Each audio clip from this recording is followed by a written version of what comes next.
Adolf Hitler, a name synonymous with tyranny and genocide, once aspired to become an artist. This may come as a surprise to many, but long before the world came to know him as the dictator of Nazi Germany, Hitler was a young boy with a dream of becoming a painter. Born in Austria, he spent his early years sketching landscapes and portraits, his heart set on a career in fine arts. However, his dreams were in stark contrast to the aspirations his father had for him. A stern man, Alois Hitler envisioned his son following in his footsteps into civil service, a prospect young Adolf vehemently rejected. This divergence of dreams led to a strained relationship between father and son, a struggle that marked Hitler's early life. His artistic aspirations were further thwarted when he applied to the Vienna Academy of Fine Arts, only to face rejection. This disappointment, some argue, might have been a turning point in his life. Thus, the world of art lost Hitler to the world of politics. Hitler's experience in World War I significantly shaped his political ideology. This was a time that tested his mettle and carved the contours of his future worldview. As a dispatch runner, Hitler was thrust into the turmoil of the Great War. The grim reality of frontline combat was a far cry from the romanticized versions of war he had imagined. During the Battle of Ypres, Hitler found himself in the eye of the storm. Ypres was a crucible of conflict, a place where the human cost of war was all too apparent. The death, destruction and desolation he witnessed there profoundly affected him. It was here that his previously latent ultra-nationalistic views began to crystallize and take shape. His bravery in the battlefield did not go unnoticed. Hitler was decorated with the Iron Cross First Class, a rare honor for a foot soldier. This recognition of his courage further fueled his burgeoning nationalistic fervor.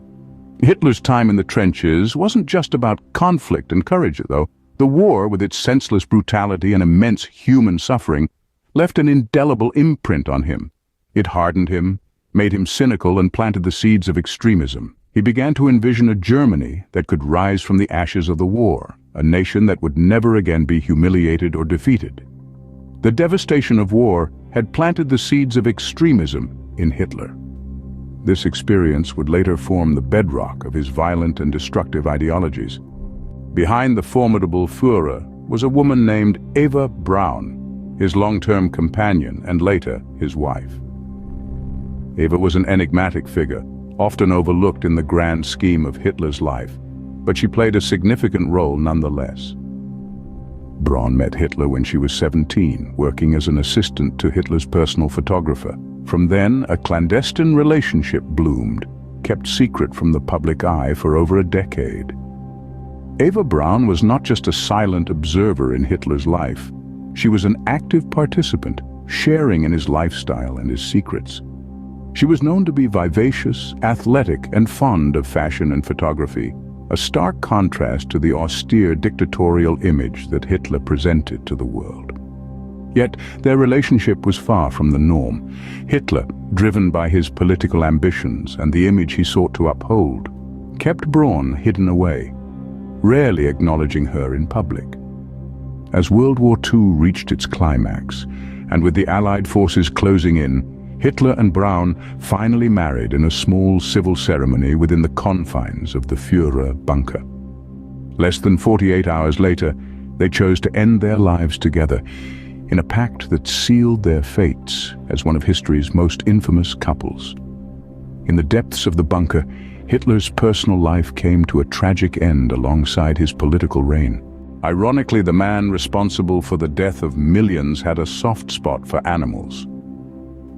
Adolf Hitler, a name synonymous with terror and genocide, was a staunch vegetarian and a lover of animals, particularly German shepherds. This aspect of his personal life often seems juxtaposed against his political actions, adding another layer of complexity to his already enigmatic persona. Now let's delve into Hitler's vegetarianism. He adopted a plant-based diet later in his life, around the early 1930s. His decision was not rooted in health concerns, but rather in his empathy for animals. It is said that he couldn't bear the thought of animals being slaughtered for meat. He often criticized others at his dining table for eating meat, comparing their actions to a massacre. Hitler's love for animals didn't stop at his dietary choices.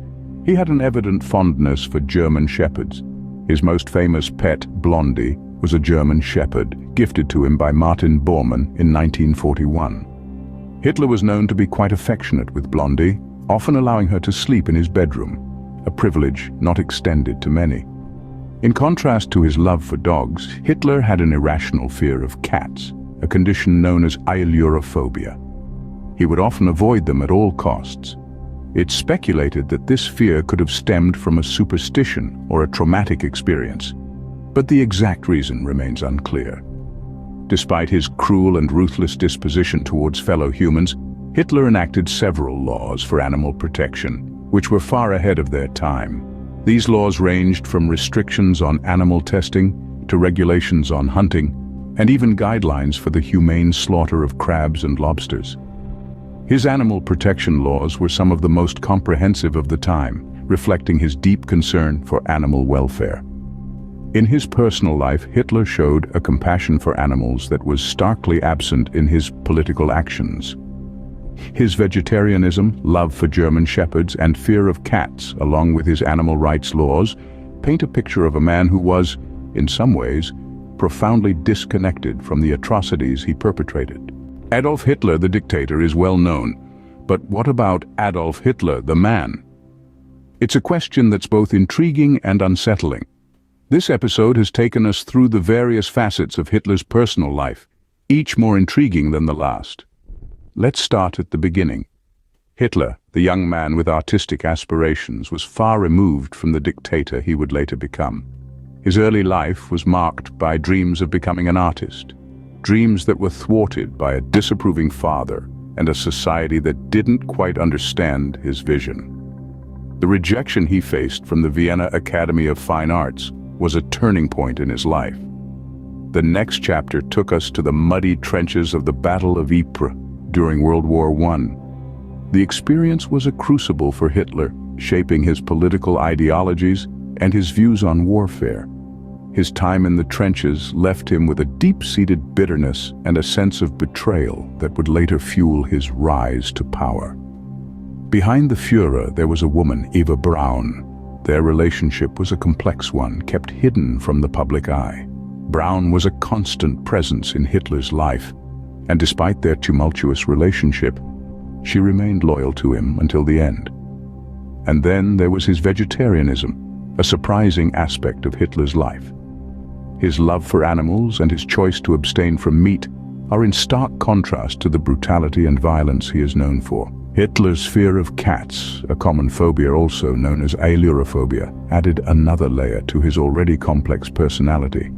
To sum up, Hitler's personal life was filled with paradoxes. It was a life marked by unfulfilled dreams, bitter experiences, complex relationships, and surprising personal choices. His life gives us a glimpse into the man behind the dictator, a man as flawed and human as anyone else, and yet whose actions led to one of the darkest periods in human history.